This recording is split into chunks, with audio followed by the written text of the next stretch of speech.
Alright, what is up guys? What is up mga kaaraw? We're back with another video. And in today's episode, i-share ko sa inyo kung paano maghugas ng sasakyan, waterless kung tawagin.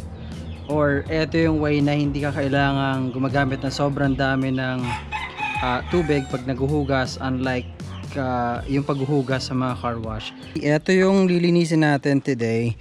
This is my old school na Toyota Corolla 1977 Levin. Okay, so old school nga siya. As you can see, napakadumi na. Back then in 2015 napinturahan ko na to, but unfortunately, as you can see, napakarumi na. Sayang yung pintura kasi I've seen medyo nagkaroon na ng mga ang tawag dito, basta lumobo na yung pintura, so talagang napabayaan na. But I am back, i-restore ko na siya ulit. But first thing that we will have to do, of course, is ayun, may mga katabi pa tayong mga kahoy sa gilid. Oh, nagsasagutan to mga tandang na to. But yeah, first thing that we will have to do syempre is protect it from rain. 2 nights na nagulan dito. So ang gagawin ko, hugasan ko to, and as you can see right there, meron tayong takip na binili, and that way pagkalinis ko nito, matatakpan natin siya para hindi na ulanan at hindi lalong kinakalawang. So ito ang loob niya. Ayun. Allah. Patay tayo dyan. Nahulog na rin to. Okay. So ito na nga yung lilinisin natin today. As you can see, pakita ko na muna sa inyo. So okay, so nakasetup siya dati. Dun sa likod meron siyang amplifier and speakers, pero hindi umaanda recently. I don't know what happened. So, ito yung setup niya sa loob. So okay, ito dati meron siyang AM, FM. So di-dial yan. Obviously hindi na gumagana yan. Naglagay ako dito ng Pioneer car stereo. Ito yung kanyang compartment. Okay, and so ito yung front or yung console nya basically. So fuel, RPM, and ito syempre yung kanyang manibela. Papalitan natin tong manibela na to with a different and older type of manibela. Tapos ito yung kanyang pintuan. As you can see, talagang old school pa. Ayun din sa kabila. Dito naman sa likod, talagang old school pa rin. Now, etong seat, hindi na siya old school. Pero, nasa akin pa yung dati nito, which is the original. Kailangan lang niyang ayusin. So, ayusin din natin yon at isasalpak ulit dito. Ito, I bought it for 2,000 pesos, 2,200 if I'm not mistaken. Medyo matagal na rin, and it was a wrong decision. Dapat sana pinagawa ko na lang to. Mas nakamura pa ako at mas maganda pa. Anyway, so ayun, yun ang nangyayari pagka tayo nagre-restore ng sasakyan. Nagkakamali tayo. Etong headliner, okay pa siya. So this is something na hindi ko kailangang gawin. Eto dito sa baba, okay pa to eh. Ito linya ng I don't know, that's for the aircon. Hindi ko alam kung paano mechanics niya o paano anong meron dyan. But yeah, so nakita ko lang sa inyo yung mga ilan na parts nito. Okay, so as you can see, 2 door siya. Okay, so yun ang gwapo rito, yun ang gustong gusto ko. Ito yung gas tank niya, or yung kung saan naggagas, and then syempre yun yung gulong. This is 13 if I'm not mistaken, 13 yata yan. And basag na yung isang tail light natin, kalawangin na rin to. So in another video gagawin natin, ipapakita ko sa inyo kung paano ito gagawin natin parang ganito. So tatanggalin natin to, but definitely after this car wash na gagawin natin, syempre mababawasan to, malilinisan to. Ito yung isang tail lights right, and then as you can see, napaka alikabok, kumapit na yung alikabok dito. Now for today's process, baka hindi ko na muna gawin ng gulong, papakita ko yan in a different video. My goal is really to clean the paint nitong sasakyan na to. There's SR right there. Yeah, doon nga pala sa isang kaaro natin na nag-comment na sana ilagay ito sa isang lugar kung saan lilim na lugar. Yeah, I really love to, pero it's not possible at the moment. Hindi atin itong lote na right here, pakita rin natin So ito yung harap. Ito gustong gusto ko to eh. And then ito nilagay ko na to, as well as yan oh, yung puti na yan. So yung sports stripe na yan. Yeah, ito pininturahan ko na rin. Unfortunately nasunog na rin, sayang. Ito yung gagamitin natin. This is called Optimum No Rinse Wash and Wax with Carnauba. So Carnauba, yun yung wax. Ito po pwede natin gawing quick detailer. Tinutunaw siya sa tubig. Yun ang gagawin na parang pang wax or spray wax. So quick detailer ang tawag doon. Ito safe siyang gamitin sa paint, fiberglass, plastic, vinyl decals. So yung mga ganyan po pwede yan dyan. Kahit hanggang sa gulong po pwede to. Although may mas maganda na panlinis ng gulong, this is not really something na advisable. Or in terms of the timpla, yeah, 1 ounce to be mixed in 2 gallons of water in a bucket. That's why meron tayong timba doon. Alright, syempre aside from this, kailangan din natin ng towel. So first, syempre haluin mo na muna yan. Okay, so first i-dip natin to. Alright, so uunahin natin yung portion dito, itong unahan na to, and then papunta tayo sa likod. Okay, paikot. So ganyan, pipigain mo. Normally pigang-piga, but this time konti lang. So as you can see, nagdi-drip pa yan, meron pa laman. Okay, and then so say for example dito ganyan.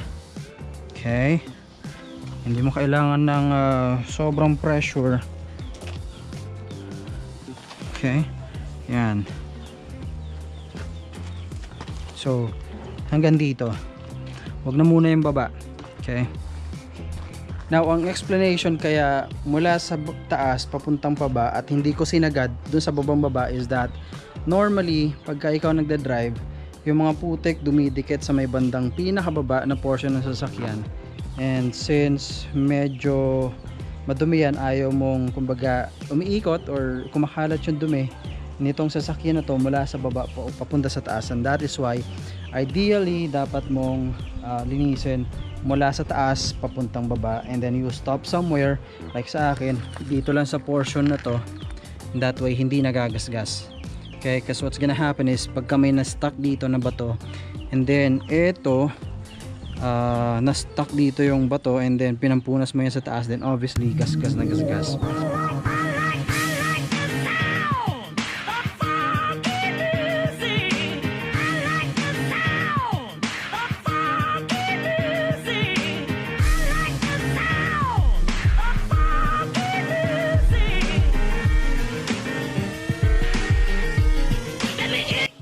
So look at this guys, mga Kaaro.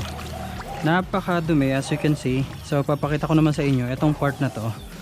So na-stop ko yung ating time lapse para makita niyo itong portion na to ng kotse. So ito yung may kalawang. So look at this. Okay. So itong kalawang na to, hindi siya natatanggal sa pamamagitan nitong solution na to. So tatanggalin natin to ng isang pangtanggal ng kalawang na to to, you know, para mag-improve siya. But as you can see right now, medyo, you know, it's not the best, pero at least kahit paano nabawasan yung dumi itong kotse na to. At least it improve. And kahit paano pagka tinakpan natin ito mamaya hindi masyadong madumi. Of course, yung ating takip hindi masyadong madumi rin sa loob. So ang goal natin basically ngayon linisan to ng konti at nang matakpan naman natin ng maayos na car cover. So okay, we are almost done. Merong malaking improvement as you can see. Okay, it's not the best, sabi ko nga, kasi right now I can with my own eyes I can say na talagang ang laki ng kailangang ayusin dito. Okay, like for example, ito maybe it's not visible dito sa camera na to, pero I can see there's a lot of oxidation na nasa ibabaw nito. So ito yung kailangan i-clay bar natin. Basta medyo tedious pa yung process na gagawin natin, although talagang napakalaki na ng improvement, pero kailangan natin tong ilabas para i-car wash. But yeah, and then also we're going to detail this, yung labas muna, and that way kahit paano gumanda ng konti, and then uunti-untihin natin siya na ayusin. So Ganda rin ito oh. Okay. Alright, so I realize since nandito rin lang naman tayo guys, so, punasan ko na rin itong loob kahit itong salamin lang para kahit pa paano medyo luminis ng konti kasi even ito kahit na nakasara siya, itong pinto I mean nakasara siya, yung salamin nakasara siya. I don't know why pero may mga parang granules ng salt dito, so this must be caused by the moist. Okay, since eto nagkakamoy sa loob every time mainit and then medyo malamig, and right now actually touching it medyo, I don't know if you are able to see it pero medyo ayun oh. Okay, so medyo madumi talaga, so pupunasan ko na rin siya, but this time I'll be making use of a different towel.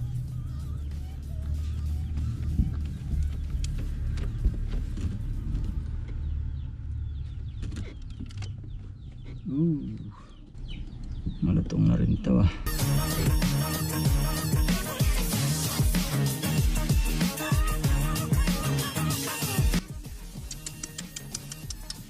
Delikado to ah. Malutong na rin.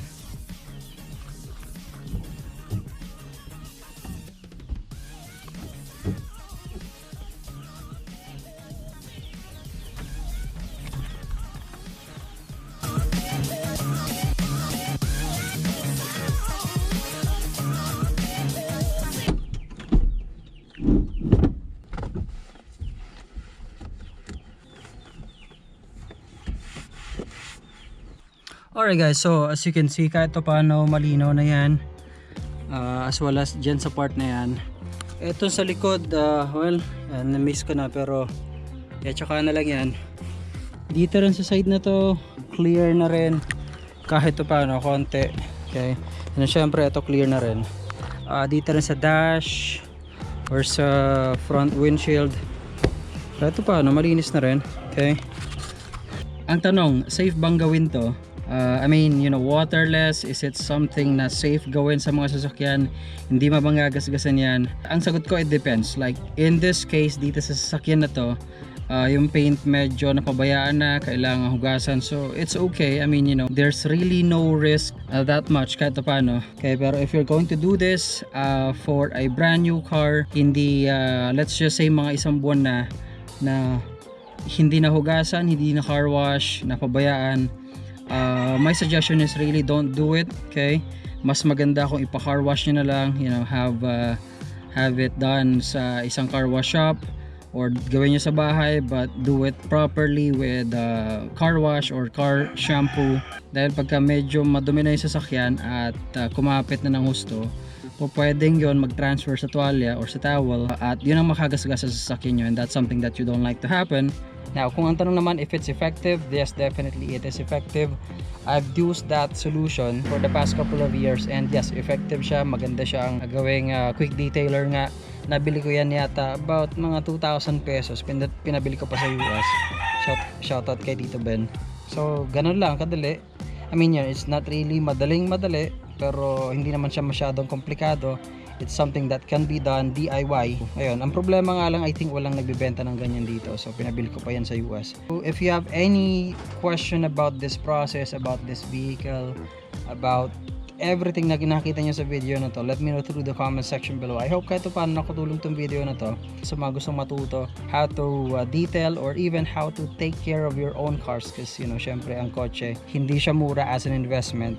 You might as well want to take care of it, and that way tumagal. Make sure you subscribe to the channel, hit that notification bell as well if you would like to watch a different vlog, different channel kung saan detailing vlogs specific lang. Check out the link in the description below. There's a link there that goes to my detailing vlogs or detailing channel. But yeah, that is it for this video. I hope you like it. If you do, give it a thumbs up, and if you are not yet subscribed, again, make sure you are subscribed to the channel. Thank you so much for watching this video, guys. Mga Kaaro, until next time.